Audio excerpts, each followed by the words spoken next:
नमस्कार, जयसिंगपूर नगरी न्यूज मध्ये आपलं सहर्ष स्वागत। पाहूया आजच्या दिवसभरातील काही ठळक घडामोडी। शिरोळ तालुक्यात 95 किलोमीटरच्या ग्रामीण रस्त्यांना इतर मार्गांचा दर्जा। आमदार राजेंद्र पाटील यड्रावकर यांच्या पाठपुराव्याला यश। शिरोळ तालुक्यातील ग्रामीण भागातील अनेक महत्त्वाच्या रस्त्यांना इतर जिल्हा मार्ग म्हणून दर्जोन्नती मिळाल्यानं तालुक्याच्या विकासाला मोठी चालना मिळणार आहे। आमदार राजेंद्र पाटील यड्रावकर यांच्या माध्यमातून ग्रामविकास विभागाच्या शासन निर्णयाद्वारे संबंधित रस्त्यांच्या दर्जात बदल करण्यात आला आहे। महाराष्ट्र शासन ग्रामविकास विभागाकडून काढण्यात आलेल्या आदेशानुसार शिरोळ तालुक्यातील विविध ग्रामीण मार्गांचा इतर जिल्हा मार्ग म्हणून समावेश करण्यात आला आहे। या निर्णयामुळे संबंधित रस्त्यांच्या दुरुस्ती, मजबूतीकरण आणि विकास कामांसाठी अधिक निधी उपलब्ध होणार असून वाहतुकीची सुविधा सुधारण्यास मदत होणार आहे।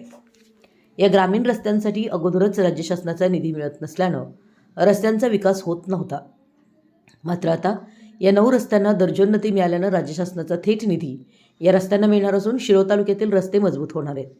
त्यामुळे तालुक्यातील पर्यटन विकासाला चालना, शेतकरी, उद्योग व्यवसाय आणि नागरिकांना मोठा या रस्त्याचा लाभ होणार आहे।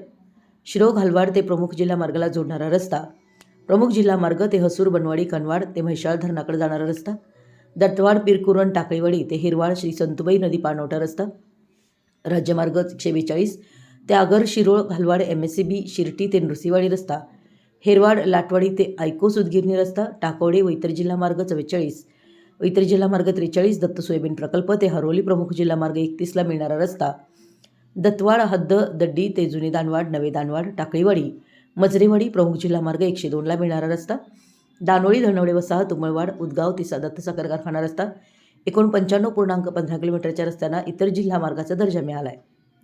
या निर्णयामुळे पावसाळ्यात होणारी गैरसोय कमी होऊन ग्रामीण भागातील दळणवळण अधिक सुकर होणार आहे। आमदार राजेंद्र पाटील यड्रावकर यांनी सांगितलं की शिरोळ तालुक्यातील ग्रामीण रस्त्यांची अवस्था सुधारण्यासाठी आम्ही सातत्याने शासन स्तरावर पाठपुरावा केला। या रस्त्यांना इतर जिल्हा मार्ग दर्जा मिळाल्यानं मोठ्या प्रमाणावर निधी उपलब्ध होऊन दर्जेदार रस्ते उभारता येतील, तसेच ग्रामीण भागाचा सर्वांगीण विकास साधण्यासाठी कटिबद्ध असल्याचं सांगितलं। इतर जिल्हा मार्ग म्हणून दर्जा मिळालेल्या या रस्त्यांपैकी काही रस्ते प्रमुख जिल्हा मार्ग म्हणजे MDR म्हणून दर्जा मिळावा यासाठी प्रयत्न करणार आहे, जेणेकरून राज्य शासनाकडून या रस्त्यांना आणखी जास्त निधी आणण्यासाठी सोयीचं होईल। दरम्यान येणाऱ्या काळात या रस्त्यांच्या प्रत्यक्ष कामांना गती मिळून तालुक्याचा विकास अधिक वेगानं होईल। आमच्या जयसिंगपूर नगरी न्यूज चॅनलला लाईक करा, सबस्क्राईब करा आणि हो, स्क्रीनवर दिसत असलेला व्हॉट्सअप नंबर तुमच्या मोबाईलमध्ये ॲड करा। पाहत रहा जयसिंगपूर नगरी न्यूज चॅनल।